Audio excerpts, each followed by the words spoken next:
جی السلام علیکم ناظرین میں ہوں محمد سعید خان صدوزی اور آپ میرا یوٹیوب چینل اسلام آباد نیوز اردو دیکھ رہے ہیں. میرے ساتھ عادل خان ہیں ISF سے. تو ان سے پوچھتے ہیں کہ ISF کا جو آئین ہے وہ تو معطل ہے کافی عرصے سے, تو باقی سسٹم سارا کام کر رہا ہے.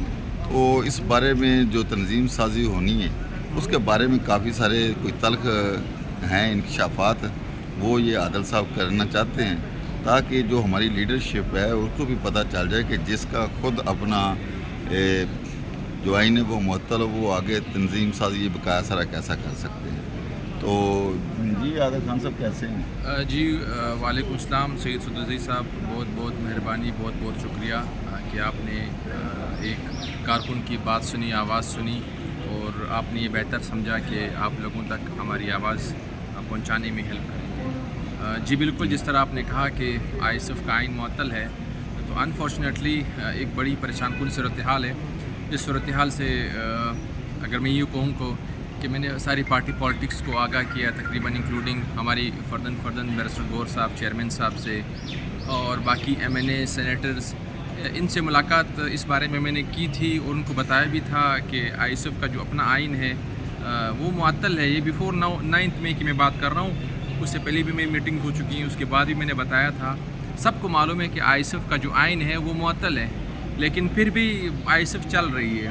اب آپ مجھے بتائیں کہ ایک تنظیم جس کا اپنا آئین معطل ہے, وہ پاکستان کے آئین کو بحال کرنے میں کیا کردار ادا کرے گی, کیا انسپریشن ملے گی اس تنظیم کو.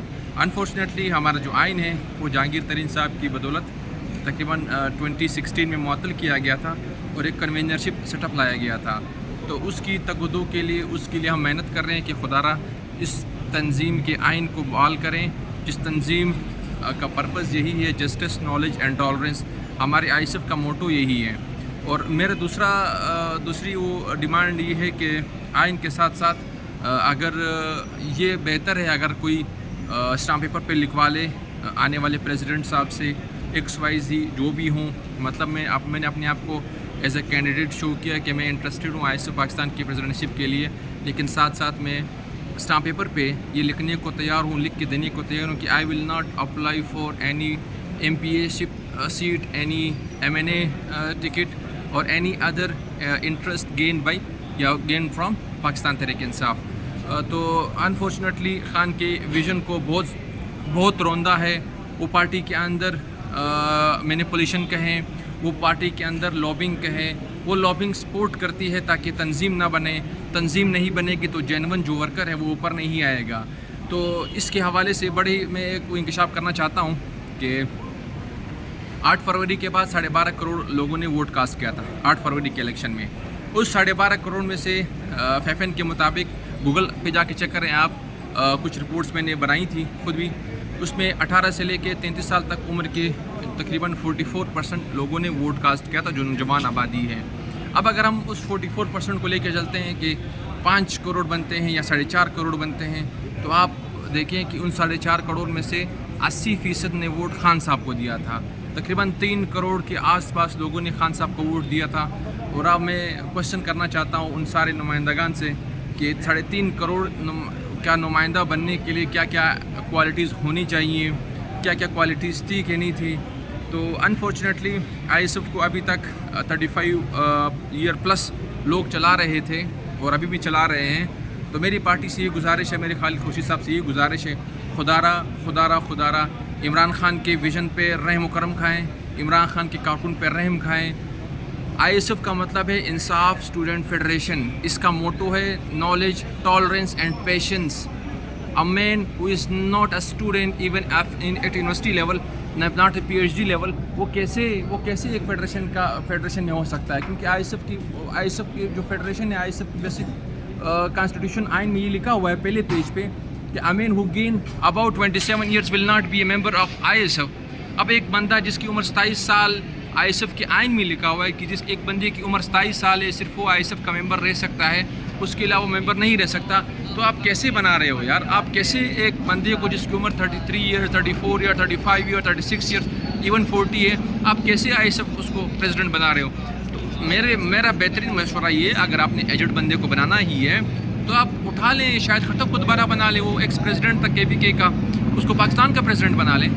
کم از کم یہ تو ہوگا کہ ہمارے پاس اسٹوڈنٹ کے پاس ایک اسٹرینتھ رہے گی تو ہم کام کر سکیں گے. I am the current student of international Islamic university studying in LLM human rights second semester.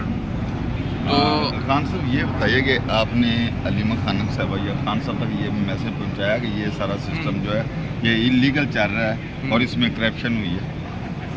جی بالکل. علیمہ خانم کو میں نے لاسٹ ایئر اپریل میں ہائی کورٹ میں بتایا تھا. میڈم نے کہا تھا کہ آپ مجھے ایک پورا بنا کے دیں. وہ پورا ڈرافٹ بنایا تھا میں نے.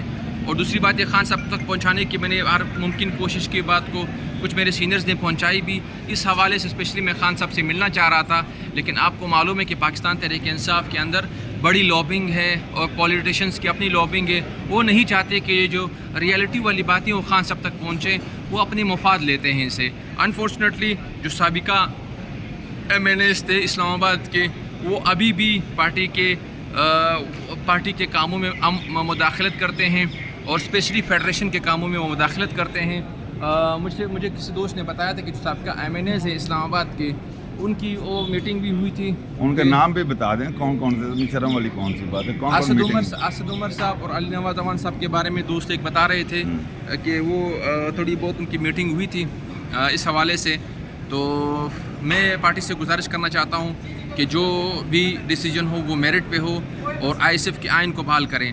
میرا ایک ہی موٹو ہے کہ میں سب سے پہلے ISF کا جو آئین معطل ہوا ہے 12 سالوں سے, اس کو میں بحال کراؤں گا. میں اسٹامپ پیپر پہ آپ کو لکھ کے دوں گا کہ میں پاکستان تحریک انصاف کے کسی بھی MNA MP یا کسی بھی لیگل ایڈوائزری کے لیے اپلائی نہیں کروں گا. اور دوسری بات یہ کہ میں ودن 1 ایئر انشاءاللہ آپ کو پورے پاکستان میں ISF بحال کر کے دکھاؤں گا اور نئی قیادت لا کے اس کو خدا حافظ کر کے چلا جاؤں گا. جی سعید بھائی. جی یہ تھی جی ہمارے ساتھ عادل خان صاحب. اسی طرح جس طرح آپ لوگوں نے موقف سنا, ساری پارٹی میں جو ہماری مدر پارٹی اس میں بھی یہی سچویشن ہے, ILF میں بھی یہی سچویشن ہے اور ISF میں بھی یہی سچویشن ہے. تو ہماری جو لیڈرشپ ہے ان تک یہ بات پہنچنی چاہیے کہ کون لوگ کرپٹ ہیں, کون لوگ ٹوٹ ہیں, کون لوگ ایک دوسرے کی لیگ پولنگ کرتے ہیں اور کون لوگ یہ سب کچھ کر رہے ہیں, جس سے ہماری نہ صرف تنظیم کی سازی کو نقصان پہنچتا ہے, ہماری جو ہے جماعت اس کو بھی نقصان پہنچتا ہے اور خان صاحب کے VN کو بھی نقصان پہنچتا ہے. تو ایسے جو گھس بیٹھی ہیں ان کو نکالنا بھی چاہیے اور ان کا آڈٹ بھی کرنا چاہیے, ان کا احتساب بھی ہونا چاہیے انشاءاللہ. تو ہمارے ساتھ رہیے, اس ویڈیو کو لائک کیجیے, شیئر کیجیے اور آگے سبسکرائب بھی کریں سارے دوستوں کو, تاکہ ہم ایک دوسرے کے ساتھ رابطے میں رہیں. السلام علیکم.